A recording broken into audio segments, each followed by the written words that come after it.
Well, hello, and welcome to the MilVet Podcast. Your podcast hosts are Brendan Aronson, Tim Shaw, and Beau Higgins. We are military veterans, entrepreneurs, and investors. But most importantly, we strive to empower military service members, veterans, and their families. We believe that all veterans deserve a career that fires them up, a career in which you can learn, you can earn, and you can build a world-class network.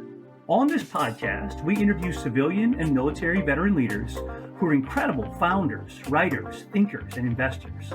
My primary goal is to inspire you to achieve great things. Let's dive into today's episode. Well, hello, and welcome to another edition of the MilVet Podcast. I am your host, Beau Higgins, and I have the pleasure to be joined by my good friend and colleague, Dave Bellon, today. Before we get to the podcast, for those that may not be familiar with the MilVet provides an executive platform for veterans interested in getting into the private equity venture capital founder space. If you're looking to do a C-suite role in private equity or venture capital, we'd love to engage with you as a veteran. If you're a company looking to hire folks for C-suite openings, please reach out to us. We can find some great and amazing talent for you.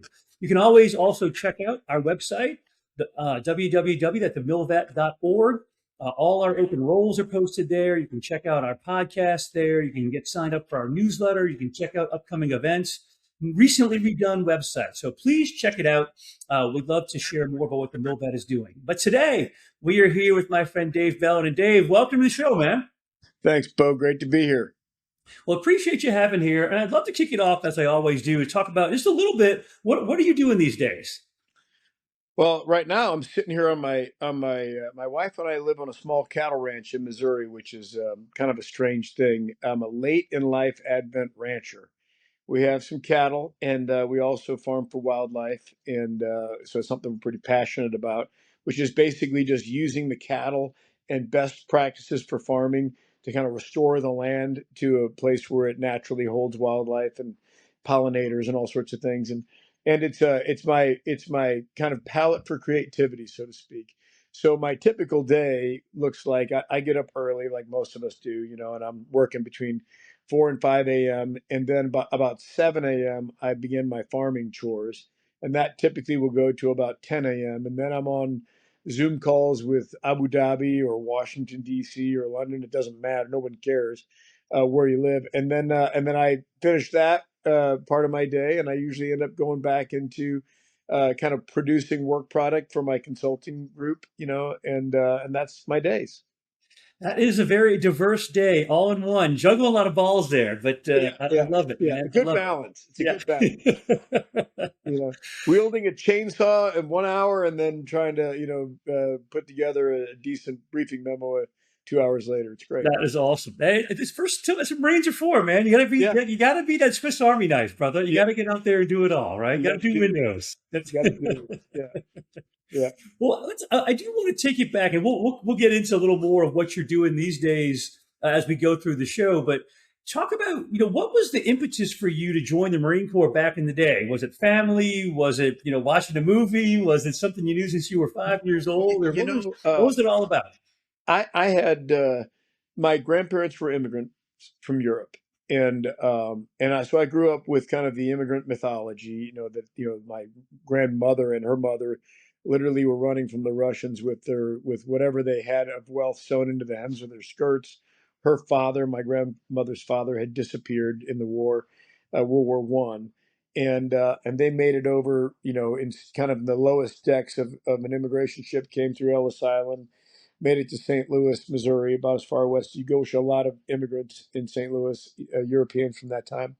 And my grandfather, same thing. He survived World War One. He's a German, and I think he was like 15 years old when the war ended, so he was just on the cusp of conscription at that time. And in the post-war recovery years and the interwar years, he looked around and he thought, I've heard so much about America. He had finished his internship for painting in gold leaf, and he heard about these rail stations and terminals and things that were being built, in the United States, and then they needed skilled labor like that. And so he came to the United States himself and just kind of began life at 19 years old, And so my parents did pretty well. My mother was a nurse, so she was the first one educated in her family, and my father went to dental school, first one educated in his family. And so we were solidly middle class. And I think, Bo, I always had a little bit of citizenship guilt. And a guy that I used to run around with in high school, he was a great athlete, and he was being recruited to play football, and went through a different school than me. And long story short, when I was asking him, okay, so where are you going to go to college? And he enlisted in the Marine Corps. So I left for college. He left for the Marine Corps, and I began to write him letters. Back, early '80s, 1982, '83. You're writing letters back and forth, and I'm writing him about all the hijinks I was up to in college, and he was writing me very kind of real world letters from the Marine Corps, and I think that was in my head. And I ended up in law school after college, and a recruiter came to school, and it was a Marine recruiter, and it was a poster up, and I thought, oh, this would be a funny letter to Rob. I was in good shape. I was playing lacrosse for the university, and I was a pretty physical guy, so I thought, oh, I'll just go talk to this recruiter and write a funny letter. And the next thing my head's shaved and I'm running around. He saw me coming a mile away. So That's awesome. That's pretty fun. That's a very interesting story from there. And then yeah, I'd love to hear. I mean, your Marine Corps career is very unique. yeah. I think what you did and being and going up to be a general and doing it with in New Orleans and just to give us some highlights of your career because it is definitely a non-traditional path that you took in the Marine Corps. Well, yeah, I signed my contract with the Marine Corps as a judge advocate Yeah. when I was in law school, and when I was in the basic school, Saddam Hussein in Iraq invaded Kuwait in the first Gulf War, and I'd already this kind of citizenship guilt was working on me. I was thinking, I really just need to go kind of basic ground assignable and compete for what I really wanted to do was be in the infantry. And then the invasion happened, and as you remember, Bo, we thought we were going to war, like it was going to be years and tens of thousands of casualties. And so I went into the commander's office and I dropped my law contract and I went basic ground assignable, and I told him I wanted to be in the infantry. And I think and again, I wanted to prove it to myself that I could earn the respect of Marines and do, and no one would care who I was or where I was from or any of that stuff. I really liked that idea. So I went into the fleet, got infantry. I did get infantry, went to 7th Marines, and came up on orders. I never intended to do more than a tour, but I got orders to force reconnaissance on Okinawa at the time. And I told my dad, hey, I'm going to Okinawa. I'm going to go to force reconnaissance. And he really kind of what I remember was he was saying things like, hey, you're going to get out. You're going to be close to 30. You're going to have jump wings and a scuba bubble, but you won't be able to get a job. You went to law school. You're the first grandson to go to college and graduate school. And you're just, what are you doing? And I remember thinking, boy, he's right. I'll be like 29 when I get out now, and I won't be able to get a job. So I called the Marine Corps back and I said, hey, I'm a licensed attorney. I'll do my B billet. I'll stick around for one more, but I need to go be a judge advocate, trial shop, Camp Pendleton, thinking they're going to tell me to go jump in the lake.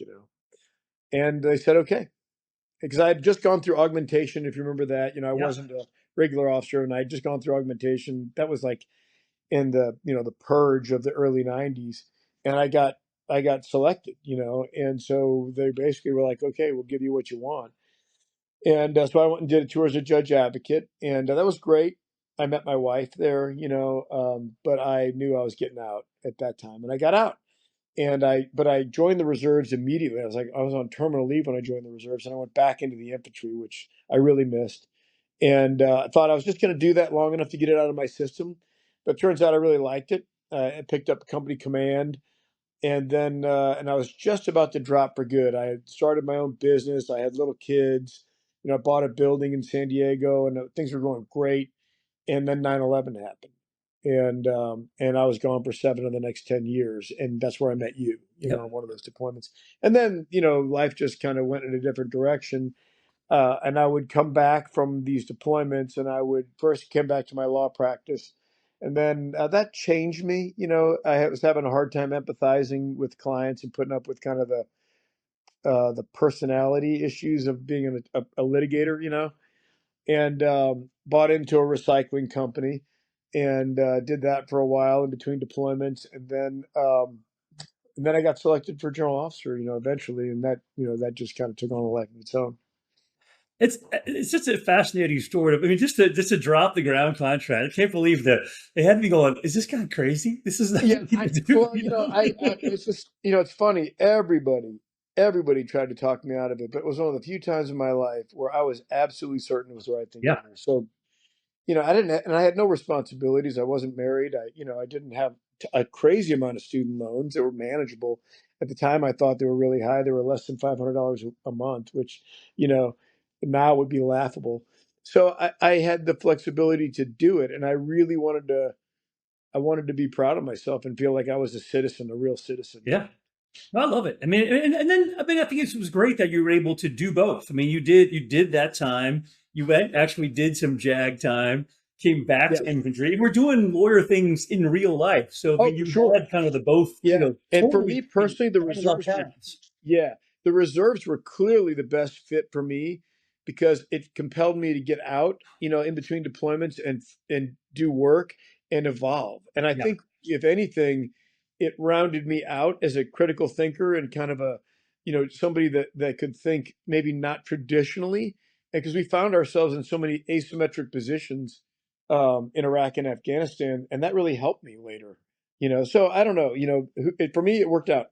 yeah. No, it's great. It is definitely a unique path. Well, I Yeah, would like to focus a little on your actual transition and talk about what that was like for you. Probably a little bit different for general officers they transition. You certainly have access to a bigger Rolodex, maybe, and have been in bigger rooms and settings, but it's always challenging to transition no matter who you oh, are. for What sure. was yours like? And talk about kind of your last time and what how you approach transition for really getting out. I mean, again, I assume a little bit different for reservists because you're sort of have things you can do, but you do that job full time for a Yeah, while too. So yeah, you are yeah. transitioning. So right? Right. Yeah. For me, it wasn't a big scary thing because I had transitioned multiple times. Like in Right. 1997, when I got out of the Marine Corps the first time, transitioned. Then would get mobilized and be on orders for, by the time you do your workup and deployment, you're on for at least a year. And then you come back and you're just Dave Bellon again out on the economy, supporting your family, and then you get mobilized again, you deploy again, same thing. So I had been through it, and it's funny, Bo. I was really looking forward to this chapter of my life where I would just be Dave Bellon again. When you are a general, you become a rank and you get handled a lot, and sometimes it's hard to get down to like what's the truth? Just tell me what is actually happening. Don't give me processed information. And so for me personally, I really wanted to be Dave Bellon. I wanted to go to the co-op and no one, I'd be just a regular guy, and I wanted to get back into business and start my own business again. I wasn't interested in necessarily selling my not not I don't want to say that. I didn't want to just fall into something that was convenient with a big paycheck. I wanted to build something. No, I love that. And again, obviously, even in post Marine Corps life, what you're doing is very unique, and because you're doing a lot of things. Yeah. And again, the farming piece has to be how'd that even get on your radar? When I was in law school in the 80s, I had a really good bird dog. And that was during the time when the farm crisis was happening. And somehow there was a guy in my class. I can't remember how I got connected, but there was a banker in town who used to take his clients out on these foreclosed farms, and he would call me and say, "Hey, can you bring your dog, and would you mind basically guide?" And he would give me like $20, keep me in top ramen and tuna, And so I remember bringing my dog, and we had gone out on this farm and found a bunch of birds, and his clients were happy, and we were kind of back at the trucks, and I think I was just making conversation. I said, "Oh wow, this is a beautiful farm." It was 1,000 acres on the Missouri River bottom with a house with a wraparound porch. I remember that part. And I said, "Man, this is a beautiful farm." And he goes, "Hey, for $100,000, you can own it. Huh. $100,000 for 1,000 acres on the Missouri River." And so, but to me at that time, might as well have been a bazillion because I didn't have anything. Right. But I do remember, Bo, it was one of those moments, a moment of like inflection in my life where I thought to myself, boy, someday I'd really like to have a farm. And it never went away. I was probably 20 3 when that happened, and I retired when I was 58, and it never went away. And my wife, God bless her, accepted that, and it was a constant in our 30 years of marriage. I always talked about it, and so it just worked out. We found a place very serendipitously. Crazy story on how we found this farm, and we bought it, and it's just a dream come true, man. That's awesome, man. I mean, that's a commitment. It's a whole different world. I mean, It if you is. haven't come from that, It, I feel like it's a yeah. pretty significant right turn. Oh, it is. It is. Like we're calving right now, and so and we're building. We always have to build fence. It's just like it never ends. It's like a factory that's open 24 hours a Yeah, day.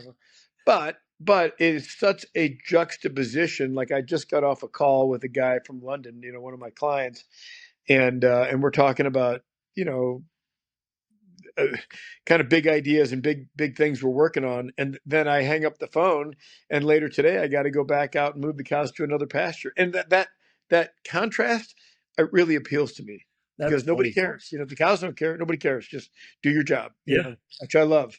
that's awesome. Well, we'll talk about the other things you're doing now in your post Marine Corps life. I mean, I know you're involved in, I say, advisor, defense tech focused. Is it Yeah, PEVC? I mean, kind of yeah, give me a rundown of kind of what the entrepreneurial yeah. irons you have in the fire. So I had this idea of capturing some people that I met while I was serving, people that I was really blown away by, and there were two really. One of them, Mike Gruen.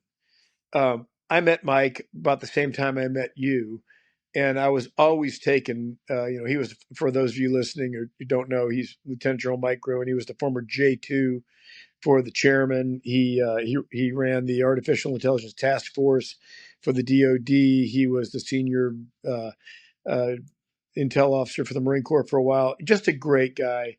And he just had such great judgment, and the way he carried himself, I liked. I always thought he was such a clear thinker. And I thought, boy, I can really, help him monetize that on the outside if we form a group together. And the other guy was a guy named Ambassador Jimmy Story, who I met, probably 10 years ago in Brazil. He was a U.S. diplomat working for the State Department. And like you, Beau, I've met a ton, but he and I hit it off really well. And he was a get it done guy. He was a guy that could, he had all the diplomatic chops, but he was a let's get the work done guy. And so I always thought, man, if we put a group together, we could really do well by helping people. I spent 7 years towards the end of my career off and on working in Latin America.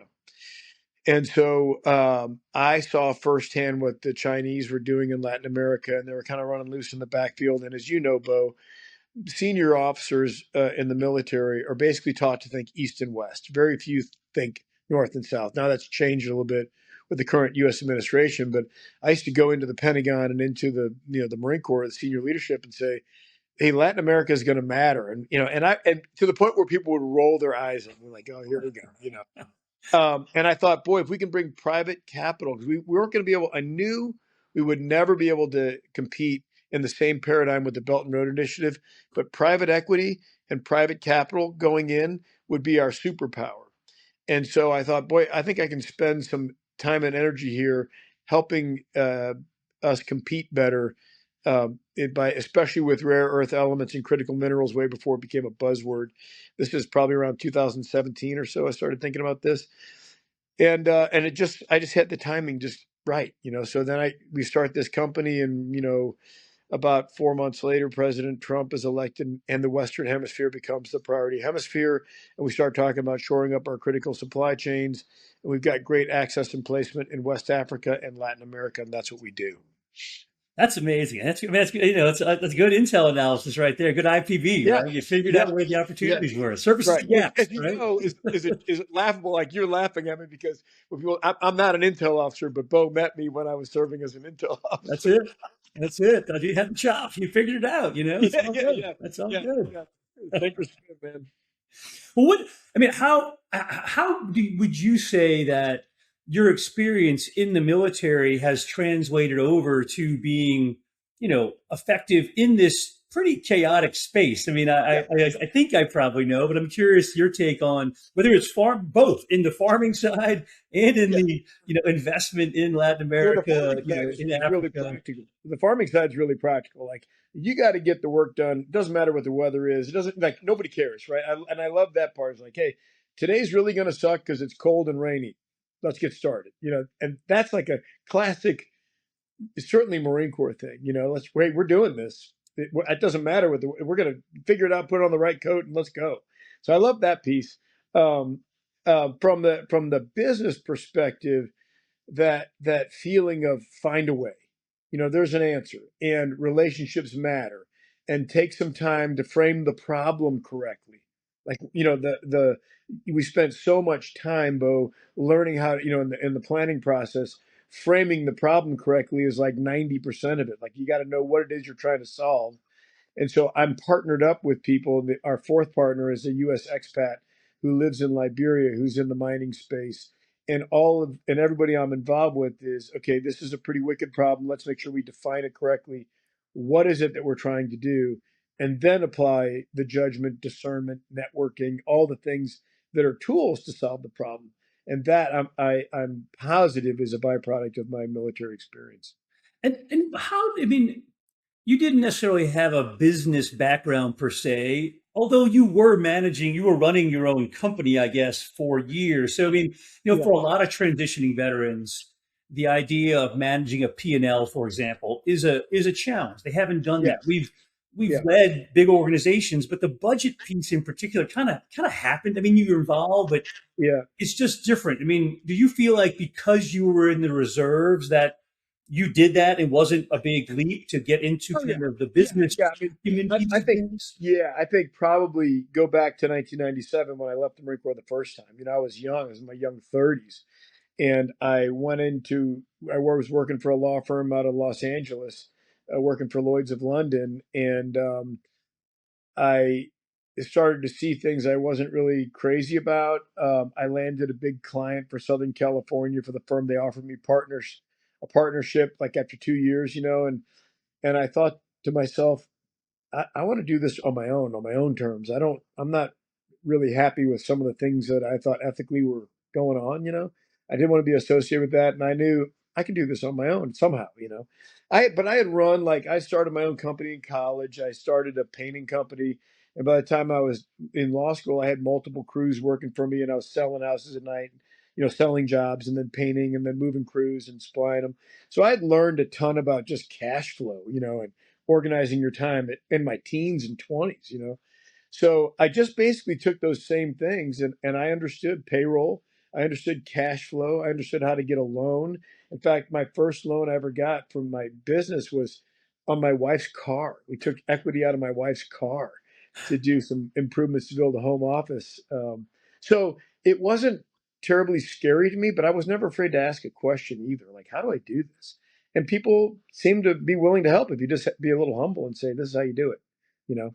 That's awesome. And I mean, you obviously have been a serial entrepreneur from an early age. I mean, it's something that you liked being in charge, and you often bet on yourself, Yeah, which I think is something when I talk to a lot of these folks in the private equity venture, space, or founders in particular, at some point, you're pushing all the chips in on yourself oh, for sure, because you're believing in you more than being part of a team is fine, but for sure. like I got this idea and I'm all in, right? I believe, yeah. And it's just been my experience, Bo, that the first idea rarely works. Hmm. Meaning you're paying tuition on the first idea, but if you're paying attention enough in that kind of pressure testing of pushing this idea, something else evolves that is probably more aligned with success, the opportunity for success. So, getting punched in the nose. The biggest thing for me is just as I've aged, is my risk calculus. Like I'm no longer in the business of signing personal guarantees and putting my house up on business. That shit's over for me. And I look back on it and I think, the good Lord took care of me because I took some big risks along the way. Not all of them panned out, but none of them were catastrophic. Yeah. And one or two panned out enough to keep me where I could raise my family, get my children educated. And now it's just Sue and I and the cows. So, you know, and I have a pension, so let's get real. Yeah. I live in a pretty low risk environment. It's not like I'm 33 again and doing it for the first time with two toddlers. That's not the same. Not the same. No doubt. Well, if if you think about, if we come back and have you on the podcast, in 3 years from now, where would you like to be 3 years from now? Well, I would like so I'm in my 60s, and I'm cognizant that, hey, this is the decade everyone will tell you when you get, this age, that this is the last good decade of health. You can't count on being like I can pretty much do anything I want to do right now. I can do it physically. I can do whatever I want to do. Maybe I'm not as fast. I don't quite have the endurance, but if I want to work really hard with a chainsaw or do stuff, I can do all those things safely still. But I can also travel. I can also still do the things I love doing recreationally. And so what I don't want to do, Bo, is get to the end of my 60s with a couple big numbers in the bank and haven't blown this decade. And so I'm kind of counseling myself right now as I'm answering the question. I have to make time for my family, and I have to make time to do the things that give me joy, besides just constantly building a business and grinding. I love to work. I love to work hard. It makes me very satisfied. But you have to almost be you have to be careful with yourself sometimes.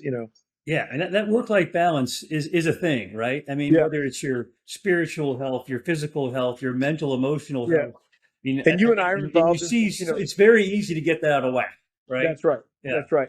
And I think, like, you and I are involved in a nonprofit board together, and I'm on several of those. So those are non-compensation, but they tend to attract like-minded people, and it's a way to answer your call to service. And I think those things are good. But if you're a young veteran and you're getting out, I would say hit the pause button on that stuff. Everybody's going to want you. I mean, everybody, whether it's the girls softball league at the church or, later in your life, you're on a board of directors, some large nonprofit. Everybody's going to ask you to do that. And for me, I was able to say yes because I had a stage in my life where, I don't have to come home to kids or but for younger people, I would say that I made a huge mistake. I overcommitted, like I always do. And then I got punished again by the one we're on. It's like I find myself doing the job I'm doing now. I'm like, how the heck did that happen? Yep. I needed that, like I needed a hole in the head, but it all works out and it all happens for a reason. Well, I do want to put a plug in for Toys for Tots because we work Yeah, together on the board there. Because it's something as a new member to the Toys for Tots board. I think there's so much people don't know about it. I know I didn't know about all the great things that Toys for Tots and does, and more than what they do, it's a year round yeah, investment for Tots. I mean, you've yeah. been there a little while now. Can you share with the audience like a little blurb on what's your this generation of Toys for Tots is not your grandfather's Toys for Tots, right? Yeah. Anybody that spent time in the Marine Corps Reserve, I always consider myself a career reservist, because I spent so many years in the reserves. You really become intimate with Toys for Tots because it's almost like a collateral duty for everybody. And when you're young, very frustrating because you only get 38 training days a year, and here you are spending bandwidth on collecting toys for kids. Like that has nothing to do with winning battles. That was my Major Bellon mentality, right? Even Lieutenant Colonel Bell, when I was a battalion commander in the reserves, ready to go back to Iraq. But then later, what I realized when I became the commander of the reserves, I understand how important it is as a reflection of the ethos of the Marine Corps, basically who we aspire to be on our best day to the American people, because it exists only to basically make the lives of children a little bit better around Christmas by ensuring that children who don't have the means have a chance to have a little bit of joy on that day. That's it, spreading joy to kids. And so, later in my life now, it's totally nonpartisan. Like we're on the board together, and you wouldn't know the politics of people on the board because you're just trying to do the right thing, man. You're just, hey, let's try and make the world a little bit of a better place. That sounds so trite, but that's what it is. So how do they do that? There are 60 plus thousand volunteers that come together every year across the country, and they collect toys, they process toys, and then they distribute toys. And they do it in ways where, like, I mean, I've been in parking lots in Broken Arrow, Oklahoma, where the Marines there It's classic Marines. They will run almost an industrial scale. There'll be cars lined up for miles, and they'll bring them into parking spots, and Marines are running out to the cars, and they'll say, okay, they got an 8-year-old boy and a 5-year-old girl. The Marine will literally run back into the building, get the appropriate toys for an 8-year-old boy and a 5-year-old girl, and bring them back to the car. And sometimes, I mean, literally, you're taking it to a car. This family's living in the car, living there, and not uncommon. And they'll give them the toys, and you see these kids, it's like they can't believe it, man. They can't believe it. And so for me, it's a layup, right? It's easy to explain, super easy and joyful to execute, and it attracts tens of thousands of American citizens who are just trying to do the right thing. Great. And the thing that's blown me away about it is that it's not just, November, December. It's year round. Year round. It's disaster relief. Yeah. It's families in need all over the country, 24/7, 12 Yeah. months a year. Like if you have Yeah. a need out there for Yep. kids, especially when it comes to literature or literacy is a big piece too. I mean, it's not only Yeah. toys, it's toys and books, I mean, Yeah. it's really, that to me was eye-opening, that it's not just, we turn the switch on in October and run it through. No. It's like, no, Yeah. it's 12 months and a year. There is something going on all the time. yeah, credit to Lieutenant General Jim Laster, who's the CEO right now, and his team. This literacy piece. Why literacy? Well, they looked at several studies, and the common denominator for generational poverty, a link there is literacy. So you're trying to break the circumstances on how these children got here. And oftentimes it is generational poverty.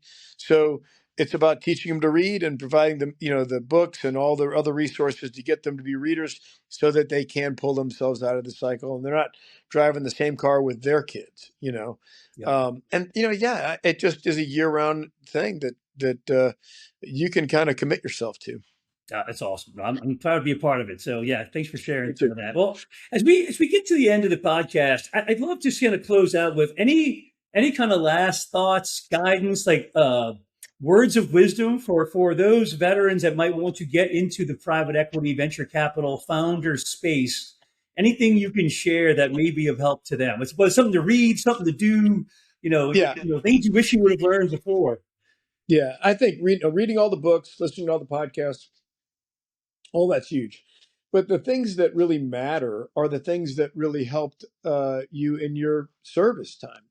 By that, I mean, pay attention to people. People, if you treat people with respect and you have a little empathy and you can, like how you and I met, I was a struggling intel officer. You were a professional, but we were able to have a good relationship in a very caustic environment. And I learned. You know what I mean? Like you were willing to lend me expertise. You were willing to listen to my crazy rantings. And I think the same thing works in business. Just you got to find somebody and say, this is what I want to do. I'm not really sure how to do this. Can you introduce me to somebody that can help me learn? Okay. Not, can you bankroll me? That's like maybe the 10th step. The first step is just understand, what it is you're trying to do and why you want to do it, why you think it's a good idea. And then be humble enough to listen to feedback. Because most likely what will happen on your first couple of ideas is someone will save you from yourself. But you'll learn, and then the next idea will come around and you'll be like, actually, that's really good. I like that better anyway. So hang in there. If you want to do it, you can do it. You can do it. I love it. Well, you're a great example of you can do it. And you've done a lot of things for a long time and a lot of variation to it. And really, thank you, Dave, for the time today. I really appreciate it.